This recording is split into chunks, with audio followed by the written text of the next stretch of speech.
families, you should have a trust.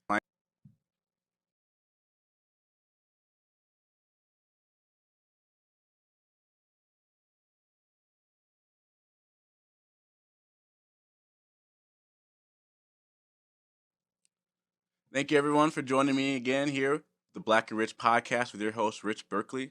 This podcast is for Black entrepreneurs to learn how to start their business, how to succeed, and how to grow, and obviously how to get rich. This week we have Lee Lafayette. I'm very excited to have him. He's an estate planning lawyer who has his own firm. Um, Too often do I run into clients where we go through a plan, it might be set. Do you have a trust, will, estate? No. Well, what's that? How do we get that? It's so important be able to transfer assets from one generation to the other easily. And it's a huge hole that in our community, we honestly have no clue how to ever even start. So with no further ado, Lee Lafayette. Hey Lee, how you doing today? Pretty good, Rich. Good. So tell me how you become an estate planning lawyer. I don't think I've ever met a Black estate planning lawyer before. Yeah, I was actually the only black lawyer at this past probate and trust conferences. Wow, how many people were there? I don't know the exact amount, but let's say like 70 probably. Wow. Yeah. But I actually didn't set out to be a trust in the states or an estate planning attorney originally. I always expected that I would be a criminal defense attorney or civil rights law. But a couple of different circumstances sort of led me here. Some personal, some just lucky meetings with mentors, but that's how I found my way here. Nice. So what made you even think about being a lawyer in the first place? I actually planned on being a lawyer. So I left college. I actually had the materials in my car to go to law school. Really? But yeah, it just sort of never happened. I just sort of went on with life and went into business and grant writing. But my current wife, um, we sort of discussed it, and when the timing was right, I just decided to go to law school. Wow. Yeah, So how'd that work? So were you married when you went to law school? I wasn't. Okay. So before you got married, you guys kind of talked about, hey, might be time to go back. Yeah, we were actually dating long distance. I was still in Illinois, and it just made sense for me to come here. And the timing just worked out, and just decided to go over to William Mitchell. Nice.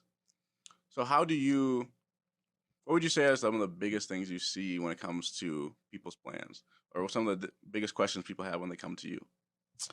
Um, I say one of the main things is that people generally know a decent amount about wills, but not many people know too much about trust, and that includes attorneys. And so, unless you're actually in this field, a lot of people don't know that much about trust at all, I'd say. What is a trust, just for people who don't know? Uh, okay, we'll go with a high level overview of what a trust is.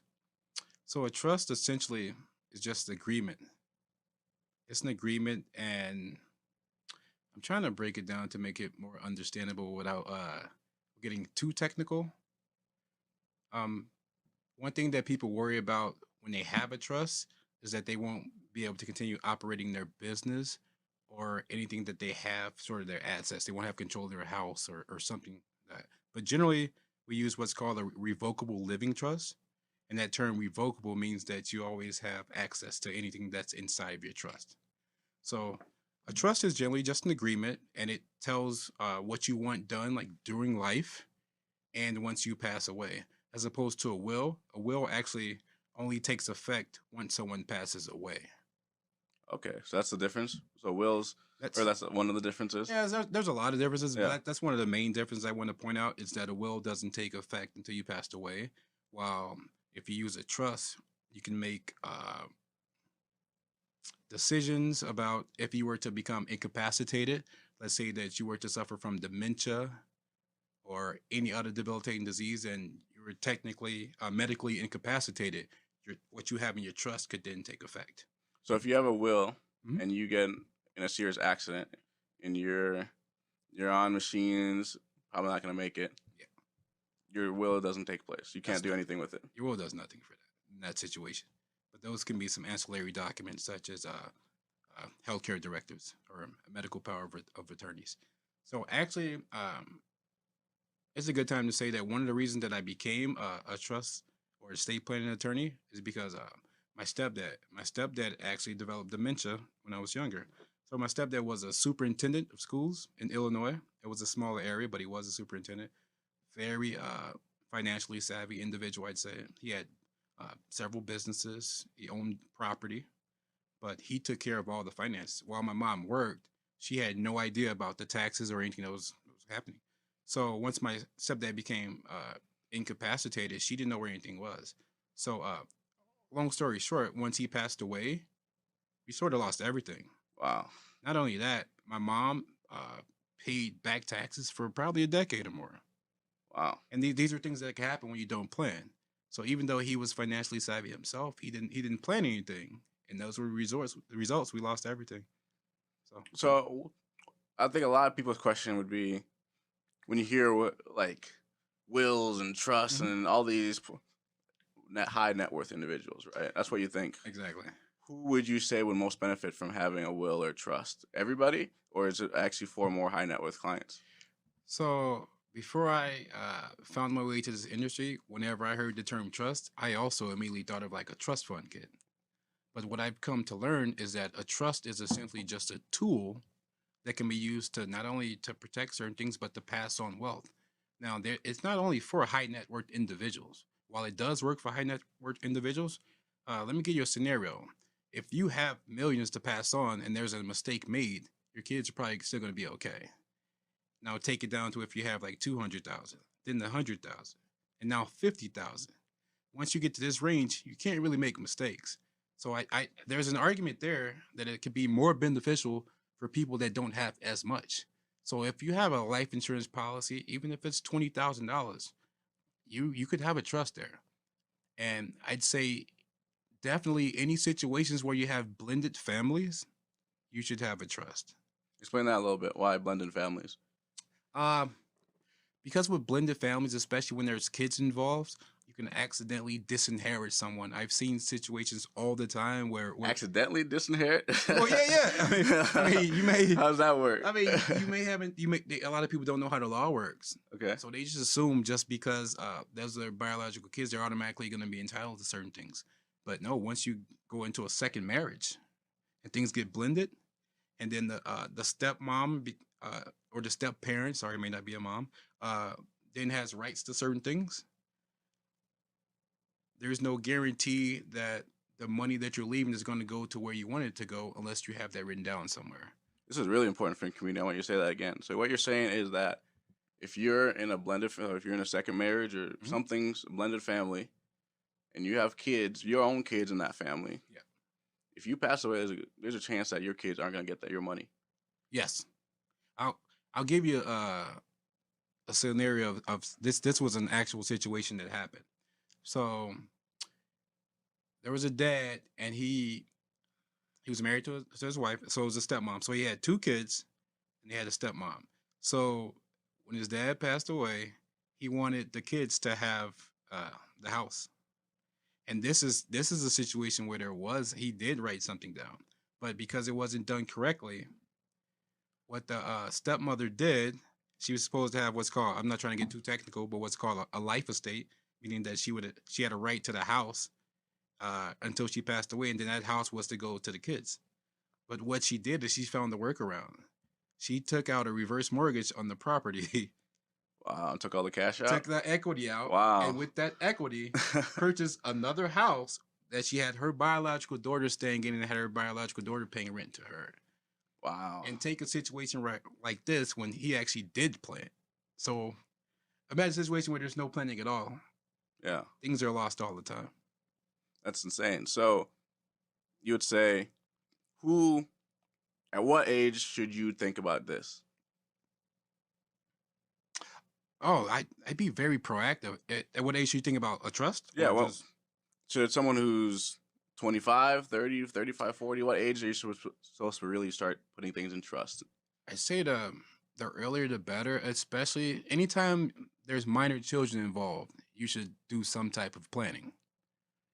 And whenever people have minor children, I would definitely recommend trust, because if something were to happen to the parents, minor children can't inherit the house or they can't inherit the money, and then the court may step in and provide like a conservator or guardianship in that situation.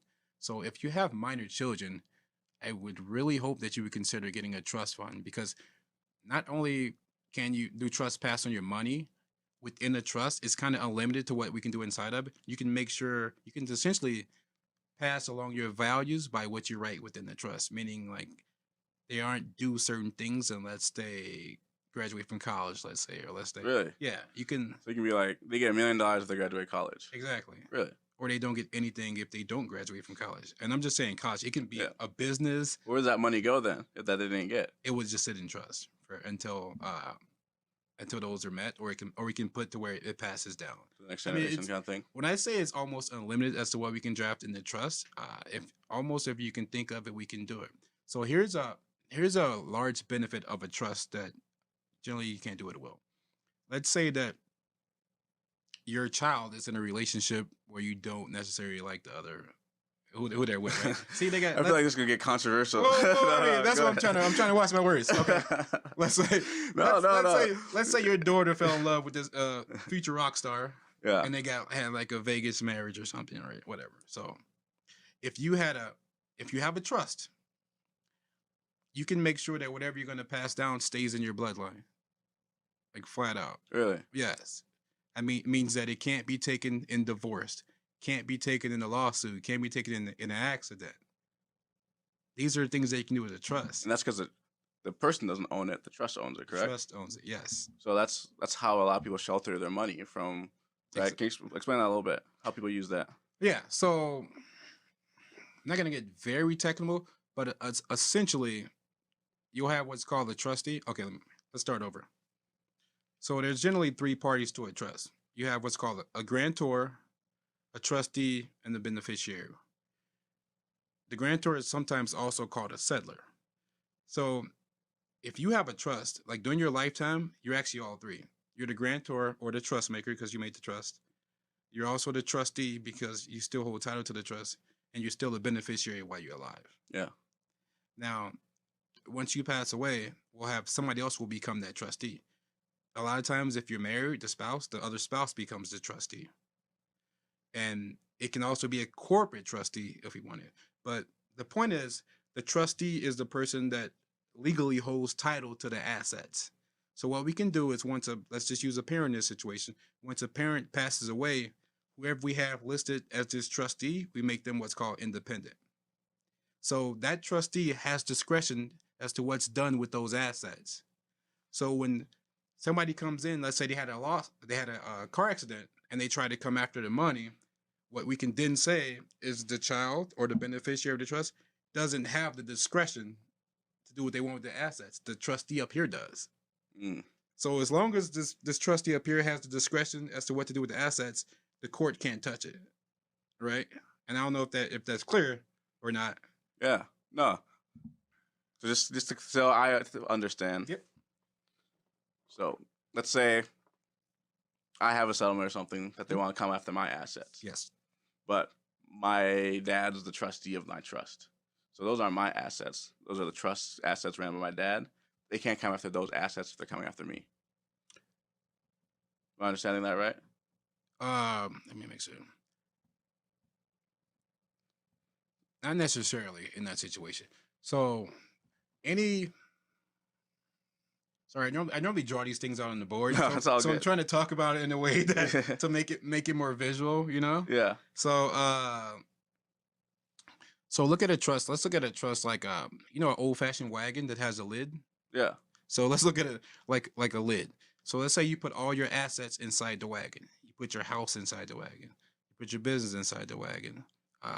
Any other asset you have in the wagon, but this wagon has a lid on it, right? So if you're pulling the wagon, and all of a sudden you drop it, and then the next person can come and pick it up, those assets are always safe. And the analogy I'm making, like the wagon itself, is just like someone passing away, right? So like if you just pass away, then the next person can come grab the wagon, and then all your assets are still covered in the lid. As opposed to if you're just walking around with all your assets in your arms and you trip and fall, which is, again, I'm just saying, like if you pass away, all the assets will go everywhere and they're open to creditors. I see. So a trust keeps everything locked up and will have, even though the assets are technically for you as the beneficiary, we'll have an independent trustee up here that technically controls it. Okay. And as long as this trustee has the discretion to do with the money, and you have no discretion yet, then the assets are always safe. But at some point, we like to make the beneficiary the co-trustee once they're mature enough, or once they're less of a risk, I'd like to say. And we can put that as ages once they get more mature. It can be 25, 30, 35. Like me personally, I wasn't mature enough. You may be, because you have a different background than I did. But I don't think I was mature enough or ready to receive $100,000 at 24 or 25. So that's what we like to do. We like to pass the money down some. That's cool. So a trust is a part of an estate, right? Yes. What else is going to be a part of that? You have your wills, your trust. What else is in that bundle? Yeah, for sure. And I want to make something clear that it's normally not trust or will. It's generally trust in combination with the will. Yeah. Right? Correction, yeah. So I say to the most basic level of protection that you should have would be a will, a healthcare directive, a power of attorney. You have to, at minimum, have those. So power of attorney can't do healthcare? No, you'd have to have a healthcare power of attorney. So there's They're different, and then you can have the versus like a financial power of attorney, right? I gave you a story one time. There was this guy actually was a janitor. All he had was his life savings. Basically, he had $10,000 in the bank account, but he had an accident and he became incapacitated. But because he didn't have anybody else on his account as a joint account and nobody had power of attorney, they couldn't access that money. Wow. So in that situation, they had to go to the court and get a guardianship or conservatorship, which then eats away at that money because when you're a guardian or conservator, you get paid by the hour. Wow. So I think people are under the false assumption that if someone passes away, they have access to their bank accounts. You don't. So if your spouse passes away and I'm the husband, I can't go. No, generally, generally you don't have access to it. Don't have access to it. No, because you're not on an account. Even though you're the spouse, you're married. No, eventually you'll be able to get it probably, but no, you won't because you don't have access to the account. Wow. And that reminds me, even though legally banks are supposed to honor powers of attorney, we're finding in the industry that they're not. They're pushing back against them because they're worried about people just making them from the internet. Really? Yeah, because they're pretty simple to make, as opposed to a trust. Like, there's a lot more to a trust. So they'd rather have the account in a trust than use a power of attorney to transfer it. Yeah, but you're not really going to have an issue if you bring like certificate of trust to a bank versus if you just having the power of attorney, because there's a lot of scams and people are preying on their grandparents a lot when it comes to power of attorney. But yeah, so this happened a lot with COVID when people didn't have medical power of attorney or healthcare directives or power of attorneys. They weren't actually able to sign off or get the type of medical need they needed because when their parents became incapacitated, they didn't have the authority to make decisions for them. So I guess once this happens, right? Let's say once you're in the situation, are you just screwed? Is there any way to change it once it's already happened? It's tough. Yeah. Yeah, it's just tough. It just becomes a lengthy process. Plan. At that point. Yep. Yeah. It's plan just ahead. so much, and it's really not hard to do a healthcare directive or a medical power of attorney. It's pretty simple, man. Like, these are just things. If you take, we can do that. We can do those in an hour, right? And then if anything ever happens to you, your healthcare agent, who you assigned to be your healthcare agent, your friend, your spouse, your children, they can make the decision for you. And those are good until you revoke them, or is there a certain time period they're good for? How does that work?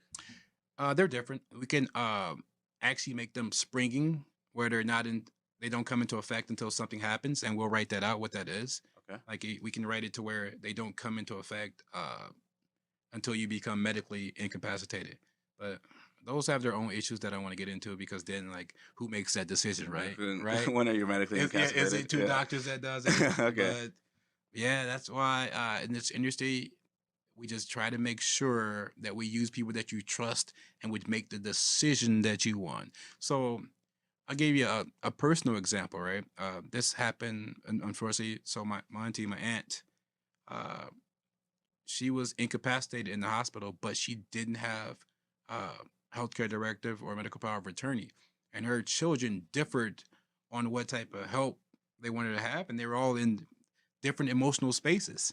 So some of them were trying to hold on, and some of them wanted her to pass away. But since she didn't make that decision, and I knowing my aunt, I know that she would have just wanted to pass away. But they tried all type of Wow, they spent a lot of money. a lot of money, a lot of Yeah. time.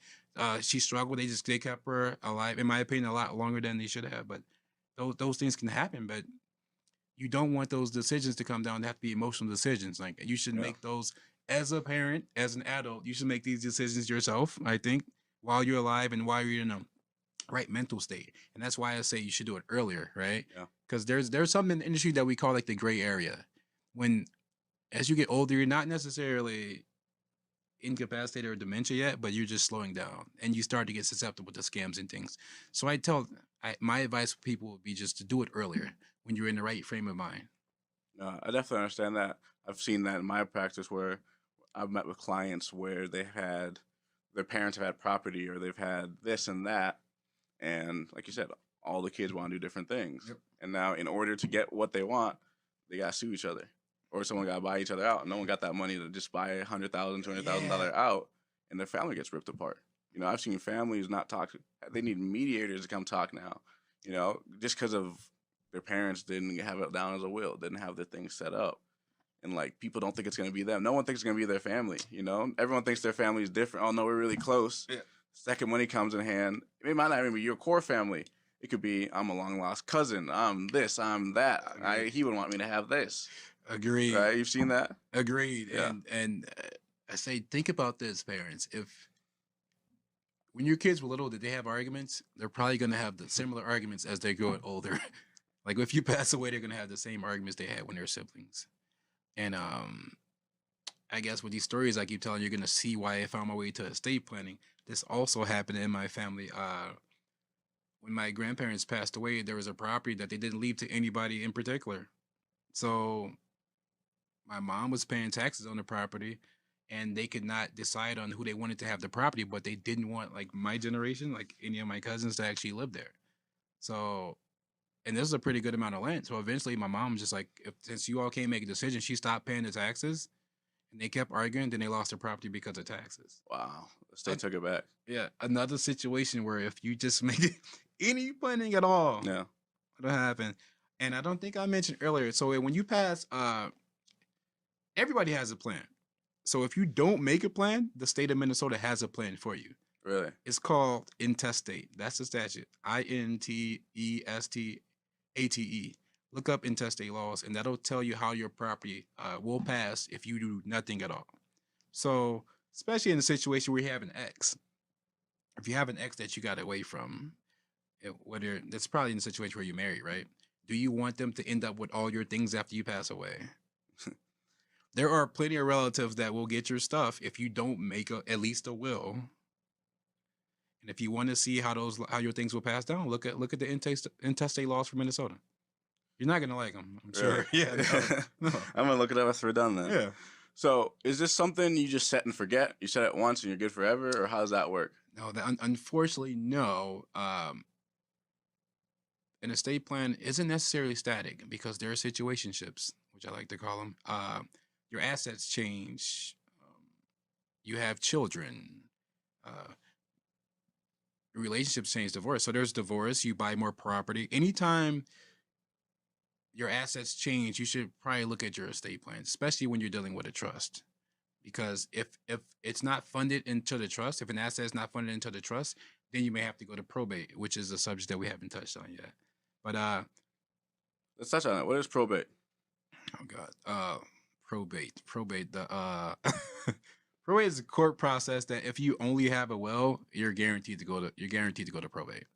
So will's not good enough. It was not good. And I don't want it to sound like I'm downing wills, because I think that everybody should at least have a will. If you don't do nothing else, get a will, a healthcare directive, the power of attorney, and maybe a transfer and death deed for your property too.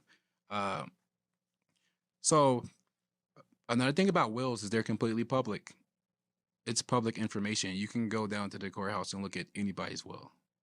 So, but what probate is It's actually a lawsuit against yourself, like your own estate, paid for by your own money for the benefit of your creditors. So essentially, your estate will be left open for 6 months for all your creditors to come to look and see if you owe them money. So think about that. When you pass away, not only do your relatives or your kids or whoever it is that you left behind have to deal with the emotion of you passing, they now have to go through this court process. They now have to maybe go do a GoFundMe page because they couldn't access your money and you didn't plan any burial money. We've seen this. And probate can last months, sometimes years, but you can avoid probate. You don't have to go to probate. So if you have a trust, Yep, that can help you avoid probate. completely.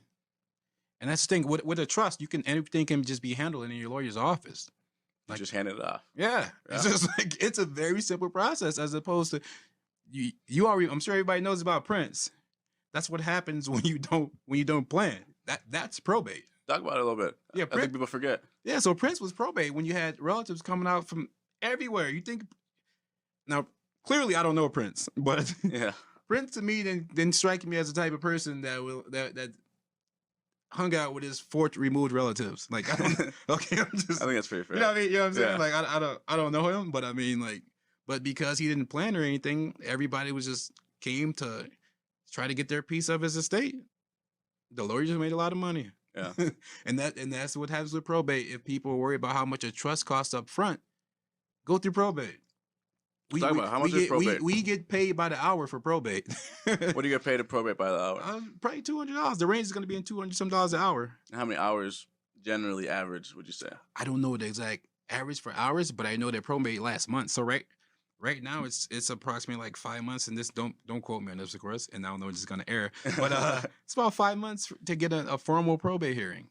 But yeah, some because you have to wait till the taxes come through and everything. So some probates last a year. Wow. And then you have to the personal representative of the estate, which is the person that handles the will, make sure like the debts get paid, the taxes gets paid, the assets go to who they're supposed to. The personal representative gets paid. You have court fees. You have like an average cost usually of probate? Let's go with, if I have to say an average, I'd say about 3% of the estate, and that's 3% of the estate. Yeah, Wow. yeah. And Minnesota is more of a. I'd say Minnesota would probably be looked at as a sort of a probate friendlier state because you have places like California. California has statutory probate. Go look at the fees the percentage of California states you get paid. So. Yeah, probate's expensive, but you can't avoid probate. So some of the main reasons that me personally, and to each their own, because there are situations where a will is fine and probate may be fine if you have adult children that have their own careers. They don't need anything from you, and they can stand going to court for the months. But you can completely avoid probate. One of the main reasons I say is I spoke on this privacy. Privacy. If you pass away, well, of course, if you don't have a will, people are going to see your stuff because they still have to come collect it. But even if you just have a will, people will come. They can come look at your will. Now, a predator can come look at your will because they'll know exactly what you passed down. Wow. Everything's on there. Yeah. Like, everything's on there. Listed on there. So, if you go to trust, you can avoid the cost of probate. It'll all be private, and you can just go to the lawyer's office and be done with it. And we haven't even got to the part about like, oh God, the tax strategies and just like, you know what I mean? And the investing part of it. But I'm just trying to keep it at the base level where people can be like, but there's so much more you can do with them, but just at the base level. Yeah. So what would you say the average cost of, I want to trust, is there an average cost of what that was going to cost me? Yeah, I'd say there's a range, and I've seen some Google fees that are hilarious, but I'd say people should expect to pay at the bare minimum for a trust. I'd say $2,000 to like $8,000. But when you get up to like $8,000, we're talking about like real estate investors and business owners that have a lot of stuff. I'm not even talking about just like me, but so I'd say probably it's going to be like between $3,000 and $5,000 to be realistic. I think. So okay, let's say $5,000 for a trust, and then let's say you have $1 million in assets. Yeah. going through probate, right? Oh my That's God. 3%. We're Oh my talking God. about Yeah. 30,000. You have to Yes. pay at least in probate. Maybe. I'm gonna get that hard number, but I'm like, if you go through probate with that much money, which that just makes absolutely no sense. I don't know why you would do that with Yeah. that much money, but you're also opening yourself up to somebody contesting whatever you had, right? So How does that work? so let's say that you disinherited someone from your estate and you had a lot of money. Your kid did something or somebody did something that you didn't like and you disinherited them, but they're like, I think I deserve some of that money. And now I'm going to go contest it. So now you have to litigate the estate. Now you have to argue. Now you got to hire an attorney to follow through with your wishes because somebody that you disinherited decided that they should get some of your money or your estate. Interesting. Yeah. So they can contest it, and then it goes to an arbitrator. How does that work? Oh yeah. Now you're going through formal probate. Wow. Now it's going to get even more lengthy. So what's formal probate then? Yeah. Well, how long does that last? Formal probate. So in Minnesota, we actually have informal probate and formal probate. So if you were able to get informal probate, then it's not going to be as long and it's going to be a lot cheaper. But the risk of, so if somebody came and contested it, now you're going to have to go to formal probate. But you run a risk there, right? Yeah. So let's say you don't do a trust. You're like, oh, my family's fine. We can just go through informal probate. And then somebody contests it. Now you're going through formal probate. So now you're back to the expense that you didn't think you were going to have. Yeah. But what is contesting? So I'm going to contest you. What do I have to show to get that money? It's not even that you're showing something to get it. You just think that you have a right to it. So you're going to like contest like the validity of the will or the validity of the documents that we have. It's kind of like a Hail Mary. Does it work a lot? Yeah, why not take the risk? Yeah, okay. I mean, like, yeah, right? The worst that can happen, like, I get to, like, probably piss somebody off, right? Like, I pissed that. Stop your feet a little bit on the way out. Yeah. So you talk about, trust, right? Mm-hmm. So we talk about trust funds. Do you do that as well? Yes. So explain that. What's the difference? It's the same thing? Yeah. What's the difference? It's the same thing. Same thing? Yep. So when you hear like trust fund baby or like trust fund kid, mm-hmm. that just means all the assets in the trust. Yeah, and I don't want to paint it with a broad brush because within trust, trust can get very complex. Like there's all types of trust, and I haven't even spoke on the benefits of trust for the elderly people that may need Medicaid and going into nursing homes, because that's a whole different area. In order to get the spend down. Exactly. You have to do that 10 years early, don't you? 5. Generally, it's 5. There's a 5-year look back. Let's explain a little bit. So, if someone's is aging, right? Yes. So the state's going to look at their assets and see what they qualify for Medicare, correct? Yes. So, how would a trust help that situation, and how early do you have to do it for it to help? Oh wow. So, I'm going to do this very high level because if you want to learn more, book a meeting with Lee. Because these numbers change every year. Okay. Like literally these numbers change every year. So that's why I'm going to be very high level with this. But so let's say that you need to go into a nursing home. By the way, nursing homes in Minnesota average around $8,000 a month. Yeah. I used to say 7. It's 8 now. Yeah. Wow. So I mean, and you think that you've done well, you've put away, let's say you put away $400,000. How long would that last at $8,000 a month? Right? Several years. Yeah, right. A lot.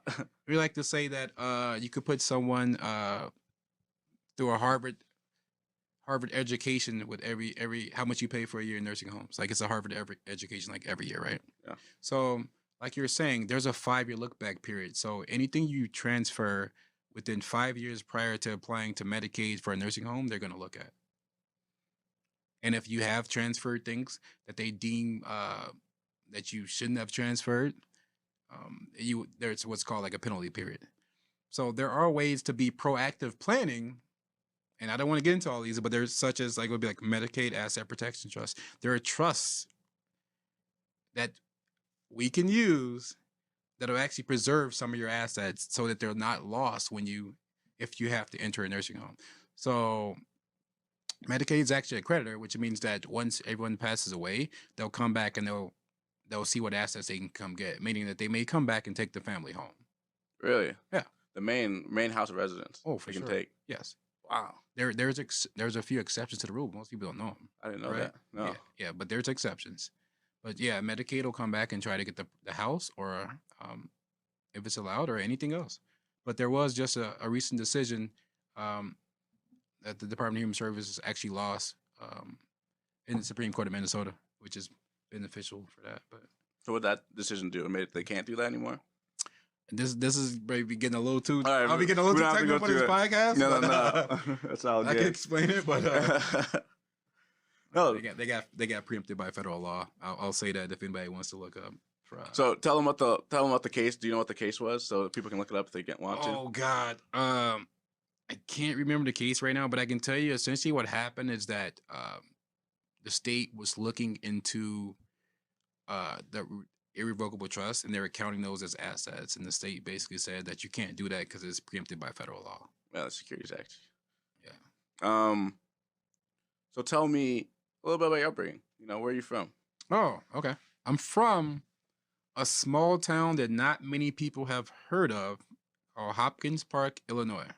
And from the time I was a kid, the census always said 800. Never changed. They just never bothered to come out there and change it. This is how we were. How big was your class or your high school class? Oh my God, my high school class, which I actually commuted to high school. Really? Yeah, my high school class I think had about 100 people. Oh, that's not I too got bad. recruited there for sports. Okay. But yeah, where I grew up, man, it was country. Like we actually still had dirt roads some spots. Like it was in the middle of nowhere, and there's starting to come out that they think it was actually along the Underground Railroad. Really? Yeah. So Wow. I was always wondered how my grandparents found that place because my grandparents were actually from Little Rock, Arkansas, and they moved there. And then my grandfather actually drove. Can't believe he drove to Chicago from there, like every day From work. Little Rock? No, from from Hopkins Park, Illinois. Went to Oh, I was gonna no, say, that'd be I was crazy, like- right? Yeah, he just like a 30-hour commute every day. I was somehow. like, how's that possible? So what, you guys were farmers then? What were you doing? What were your family? They did actually have they had a hog farm and they had fields of corn. That's how you got so so- big. Yeah, man, I had a fun childhood, man. Yeah. Like I didn't have to lock my door growing up. Wow. Just rode my bikes. I had a lot of cousins, so it was real fun, man. You only had 800 people though, right? I never know. They just never changed the census. I mean, that just I seems. don't know if they ever actually counted. I but- can't. I need more people around, man. Yeah, and like I said, it's weird, right? Because if you go 10 minutes in any direction, it's like your normal, not city, but town. So, Huh. what's the series that Chris Rock had where he was kind of like a mobster or something? Oh. Chris Rock, right? Yeah. I was gonna say, but that was filmed only 10 minutes from where I grew up. Interesting. There's it's pretty recent too. It's like a series that he was in within the last like 5 years. I know because my cousin was doing an extra on there. I can't remember it though. I can't think of the name of it. But yeah, if any direction, if you go in any direction, like 15, 20 minutes, then you actually have stores. It's like a to regular yeah, place. it's so That's weird. I was always like, how did this place end up here? Yeah. But I had fun. And then after high school, what'd you do? I was actually pretty good in sports. I was the number 1 running back in Illinois. So You said that so. You just so nonchalantly. well, Just so the number long, one. because it was so long ago, you know, like. That's- But yeah, man. That so I chose to go to Notre Dame from there, and Where'd you have offers from? Do you remember? I don't. But I chose them kind of early. I mean, I pretty much could have went. That's pretty close to home, right? Yeah, and see the mascot from my high school was also the Irish, so it was kind of like we were the Fighting Irish in high school, Yeah. and where I was in the country. We only had the channels that we had. I saw the Notre Dame all the time. I saw Michigan all the time. Those are the Yeah. football teams that I saw most. And I could have went to like say Yale or Harvard, but I was like, why would I go there for football? But Yeah. honest great schools, right? Yeah, because I was a great student growing Yeah. up too. But yeah, You just, have to be a real attorney. yeah, right, yeah, right, yeah, So tell me a little about your football career. So you went to Notre Dame yeah. to be a running back. Who were some of your coaches you had? Oh my God, I was in the last recruiting class of Lou Holtz. The legendary Lou Holtz. Yeah, so I was just in the last recruiting class. Wow. Before he got people can't see my air quotes. Oh yes, they can. Before he left. But yeah, Urban Meyer was on the staff. Charlie Strong was on the staff. I think there was a couple more people that actually became head coach. So Bob Davey ended up being my head coach. We'll just call that period of Notre Dame a period of transition for the coaches. Yeah. And sorry if you can hear my voice, people, but I'm just fresh off of Notre Dame starting off 0-2 this year, so the season's already over for us. Hey, you never know. You can turn it around. I don't think I'm watching that again this year. It's already over. I'm looking forward to next year already. Did you ever think going pro? Was that ever cross your mind? I did. You know, I think I definitely underachieved as an athlete because like I said, my little cousin went to the NFL after me. He won the Super Bowl. And then when I went to see, we used to laugh because when I went to some of the preseason games, I was like, I saw some people that trying. I was like, I'm definitely better than some of these guys, you know. But it was. You never wanted to go back and try it out or something? That's the one thing that as I'm older, I wish I would have pursued it because that's one of the things that you can only pursue when you're young. Like most things, most other things you can still pursue, but sports, I feel like you only really get a window to pursue that. Yeah, like 10 years and max. I didn't really pursue people. it, and I joke with some people. I'm like, because I was always like, I did pretty well in school all the time too. I never saw like sports as my only, outlet, and I was kind of like, but it was young arrogance though. Like, I should have pursued sports. No, I disagree. Get some money. I disagree because I think I should have. Yeah. I disagree honestly because I have the conversation with a lot of people. Mm-hmm. You know, when you talk about athletics in the Black community, right? If we're going to be real for a second, right? Yeah. People always talk about look at the NBA, look at the NFL, look at all these leagues, and they're mostly Black, right? Yep. It's my opinion. I don't think we're like genetically better athletes. Some people do. But when I lived in Minnetonka, right? I live by mostly white folks. Yeah. When you go to Minnetonka, do you know what they got? They got a band. They got theater. They got golf. They got hockey. They got options. They got 98 options of things they can be. Yep. And their culture embraces it. Their people, their family. Oh yeah, you want to do this? Do that. Do this. You know, you go into our community. What is it? You got football, basketball, rapper. Yep. That's it. Right. That's it. So that's why all the kids and I go to Minneapolis Public School almost once a week for a program I'm part of. Yeah, that's what they're trying to be, you know. Oh man, right? Or not actually now. A new one is YouTuber. YouTuber's another big one. People are starting to, right. Yeah, they love, but and they don't understand the business behind. They don't understand the business. It's all business. Yeah. So I think that as we get more opportunities, we're gonna see that where, yeah, all right, great. You can go NFL for average NFL career. I mean, if we're gonna be real, average out 3 to 4 years. Right? You can do that 3 or 4 years, destroy your body, destroy your brain. Man. Or you can be an attorney making good money for yourself for 40 years. Yep. You know, where you stay with your kids, you do all this stuff. So I think too much in our community, we push it. We push all this stuff. I know I see kids who are, I'm a basketball coach. Yeah. You get to a point where it's like, I don't think he's going to play basketball. He's 5'6", he's 100 pounds, and he can't do it, and they still push it. Right. You know what I'm saying? And we have to be better at that. You're right. And I agree with that wholeheartedly, 100%. Because we know the reality of how small the percentages are that make it. Man. And I don't mean to down people's dreams, but it's very unrealistic for a lot of people. I'm like, I think we've talked about this before. I'm like, I look at some kids, I'm like, wait, you're not even the best player at your high school. Like, you know what I mean? You're talking about the NBA. No, it's crazy. About football. It's crazy to talk about it this week. Because I actually I'm an assistant coach for my high school. Yeah. So we got an email from a player talking about leaving because he wants better opportunities and blah, blah, blah. I was like, dude, you're like 5'10", 130 pounds. Like, we don't know if you're going to be playing here. Yeah. Like, at a small 1A school, what do you talk about college basketball for? Yeah. We had to literally go and pull out a tape of a Division III JUCO team, basketball team, and say, do you think you're as good as these guys? And it's like, no. Like, the reality, people's perceptions are so warped. Parents, too. I have parents emailing me just like... Parents. It's a lot with parents. It's like, what are you talking about? Yeah. Like, I watch it, like, I want your kids to succeed so badly because I do well, like... Yeah. And they think that we have this vendetta against them. It's like, it's not what it is, So I think it's a huge thing in our community. I mean, who was that recently? That was really sad. He got shot at a football game. It's just like, it's not that serious, guys. Yeah. And I hate to say it, whenever, like, even my nephews now, when they say, oh, I did this, and so I was like, what did Grace like? Yeah. That's my response to a lot of kids when they tell me something. They're like, but I'm like, you're not. Like, you still have to have a certain GPA to get to college. There's a lot of my friends who were probably better basketball players than me. Didn't have the grades, right? You have 1.2, you're not Oh, going my anywhere. goodness. You got 1.5, you Oh, know. my goodness. You know, like, Yeah. you're going to go to a JUCO. That's why most of the kids go JUCOs. Yep. You know, they might be talented, but they don't got the grades. Yep. And the college's not going to have you go there for a semester and have you flunk out. Oh, God. But I agree with you totally. Like, man, just if you instead knew, like, early that you could be a financial advisor or you could be, Like, when I went to college, because I got a scholarship, I was like, yeah. my whole thing, I had that same mindset, honestly. Yeah. Like, I was just like, all right, I'm going to go here for 1 year, then I'm going to go transfer to this school, then I'm going to go here, then I'm going to go. And then I got there the first day of practice, I was like, oh, they're like good. Right. Like, I'm not going nowhere. Yeah. Like, Yeah. But it was exactly where I belong. You know? Yeah, Like, man. so when you really get to it, like, it's a different world out there. Mhm. And I think we really have to adjust to that and say, yeah, if they want to do art, let them do art. Let them do music. Let them do math. Let them be scientists. Let them do all this different stuff. We don't have to force the same things all over. Agreed. And that's when people ask what I'm gonna kind of steer my son to, they all just assume they're gonna be like, oh yeah, man, football. I'm like, whatever he wants, man. I want him to try a lot of stuff. Yeah. You know, I want him to have fun and try it. If he falls into something that he likes, let him do it. But man, if he just wants to be an engineer or something like that, that's fine with me, man. Yeah, and that was really one of the biggest reasons I started the podcast. Even, Yeah. you know, when we look at heroes, even my heroes, I look at my heroes.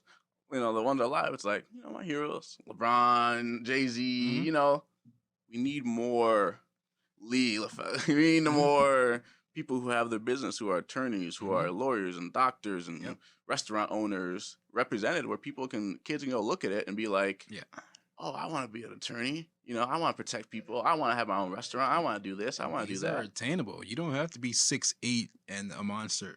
No. Like, you ain't gotta run a 4.4. Like, Yeah, you ain't got like you can dribble as much as you want. If you're 5'2", if you're 5'5", I'm gonna take the 6'8" kid. I'm sorry. Yep. You know. Yep. So I think it's really important that we start having those faces out there, those kids to see and really can cling on to, because that's what happened for me. Mhm. You know, like I had the athletes, but when I was a kid, I want to be like a scientist. You know, like Neil deGrasse Tyson. I don't know if you've heard of him. Right. You know, like Oh, those yeah, for guys, sure. like For sure. those guys. I want to be a scientist when I was a kid. I was a Yeah. weird kid. You know, like so those guys influenced me. Where I love sports and but it wasn't like once I got to college, I was like, all right, Yeah. it's probably done. Like this is my end spot. All right, what am I gonna do business wise? How am I gonna grow myself? I like science too. Right. So I think it's really important. To speak of it, as an attorney, obviously, where did you go to school for your? The reason I'm pausing because the name changed just a second. Oh no, It was William Mitchell. Now it's Mitchell Hamlin School of Law. Emily, okay. Yeah. So, what would you say some advice for, especially, or did you see anything as a Black person in that space, that you give advice on if you're entering that space, you're gonna have to do this or that?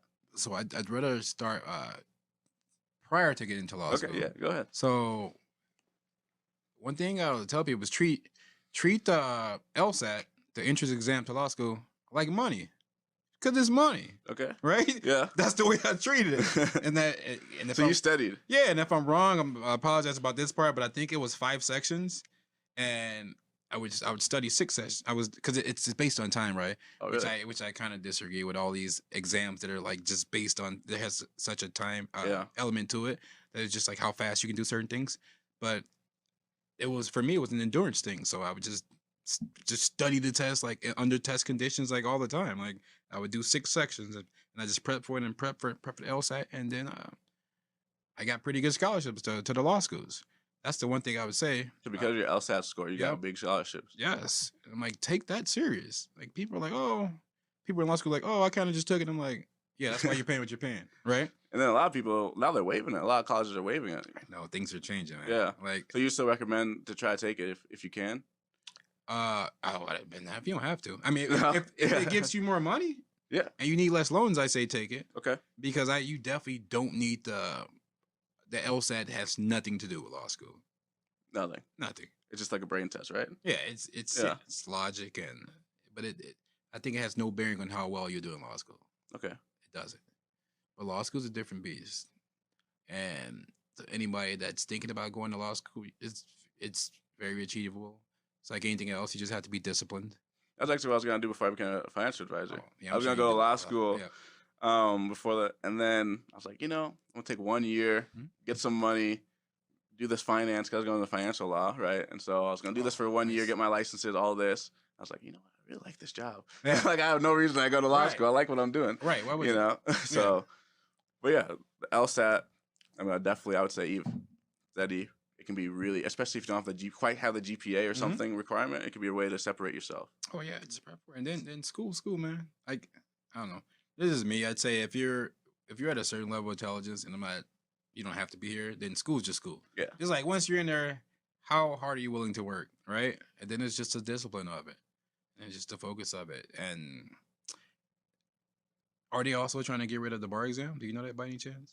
I don't think so. No, Not that I've heard, but yeah, yeah. Because the thing that's funny about the bar exam, right? Is that you're rarely in a situation as an attorney where you're like, where the judge is like, oh, you have to be done with this in 20 minutes. You know? Yeah. So it's just that part of it is kind of unrealistic to me. And it's like, I mean, I know we need some type of barrier to see that if you're competent as an attorney, but it's just like, this has nothing to do with the law. And I think it keeps out some people that never pass the bar exam because they're not good test takers, right? Yeah. But I don't know. You think there's people who don't pass who could be good lawyers? Yes. Really? And I think the opposite.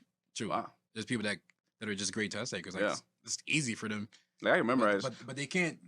They're not practical. Social. Yeah, they can't speak with people. Yeah. Like there's lawyers that if you come in a room with them, you just be like, I mean, they can't even talk to you. you just want to get out of there, right? Yeah. And that's why I say I'm a little different because I'm a normal person, right? I was an athlete and things, and I'm pretty good socially. And you can come talk to me, and I can break things down. Especially, it'd be better than just talking right now because I actually do it on diagrams. Yeah. So yeah, paper. Some things like you can actually like see it, right? And you're gonna.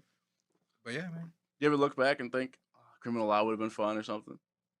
Well, the thing about the law, I could always switch, but I have no intention of doing that. Like I do actually, because like criminal law is what I thought I was gonna do. Pretty sure my lowest grade in anything in criminal law in law school was an A-. Wow. Like it's an area that I know well, but one of the reasons I kind of went away from it, and this is me personally, like I didn't want that emotional baggage at that point in my life. And I looked at it as I would get the micro victories for people, but it was going to be tough making a macro change at that level. Like you have to basically become like a national attorney to have like a real change, or I mean, you could maybe an appellate case. Yeah. But just me just going there every day and just mitigating, barely. Just basically making deals because there's not many trials that actually happen. But don't get me wrong, criminal defense attorneys are doing great work every day. I'm just saying that was my choice. And who knows, down the line, who knows? I can do it down the line. I mean, I like trials and things too. Yeah. It's just like a different skill that it's a challenge for me, I like those type of things, but. So Lee, what happens if someone has a lot of assets? They have millions of dollars of assets. They have no next of kin. There's the guy. There's just a single guy. Good question. So, and if I'm wrong on this number, you all can just Google it and check it. But I think the current number in the Minnesota unclaimed property is like $648 million. Wow. So I think it would go there. And how does that work? It just sits there. Like you can type your name in right now, and it's called like the Minnesota. If you type in Minnesota unclaimed property, you can type your name in and see if you have any unclaimed assets. This is also part of what happens when you don't plan it. So let's say like you had a life insurance policy or a bank account that you switched over and left that money there, and all that money has just accumulated and it's just sitting there. And you just have to type in your name. Yeah. Wow, that's really good. 'Cause I have some people who are actually struggling with that right now. Yep. So does that work for other states? So states they have their own. As far as I know, most states have their own. Yep. Okay. Wow, that's really good to know. Yep, it's like 600. Seriously, it's 648 million, I think. And like I said, if I'm wrong about the number, apologies. I don't have it in front of me, but I think it's somewhere in there. Yep. That's crazy, honestly. Yeah. Like almost $1 billion of assets. Yeah. And then, have you seen? Obviously, if you've seen movies, there's always a scene where all the kids are in one room and they read out the will. And they're like, I leave all my assets to my third born son. Yeah. And everyone gets crazy. Have you seen? Is that real or is that all drama? Well, no, it's your stuff. So have you seen those kind of situations play out? Not in that sense, but I have when people are basically like, I don't want my kids to get anything. I'm disinheriting. I'm giving it to this person. Really? Yeah. Or the caretaker will try to get it, and then that's when we have contested, right? Everything will get contested because then it's like, was there undue influence? Like, I have a different will or something. Yeah, because then the most recent will should be the one that that's the one that's valid, the most recent will and based by dated. But then it's like the argument, right mind, right? Yeah, the argument is like, oh, man, he made that will when he was 85, and sign this real quick. Yep, yep, that makes sense. That's when we're litigating the case. And when he said, she said, like, what happens? That's what it is. They split the assets. Like no, you were litigating it, like whatever the court decides. Wow, so that's a high stakes. It's a very high stakes. And that's something you would help a client with. Yeah, but if it's litigating it, I may if we're talking that much, I might refer that out to somebody. If it's like, you don't do a lot of like litigation. Not a lot of litigating as far as like probate. I do probate though. Okay. NBC, no relation to NBC. That's the end of the episode. Thank you so much for watching. If you want additional resources, please go on my website, richberkley.com. I have information on how to budget, how to pay off loans, how to get out of retirement, and much more. Also, if you'd like to be featured on the podcast, please reach out to me. I like to find interesting people, interesting businesses, and also people who give back to the community. If that's you, please go on my website. It has my phone number, email, and a link to schedule a meeting with me. Thank you so much, and I hope you enjoyed the podcast.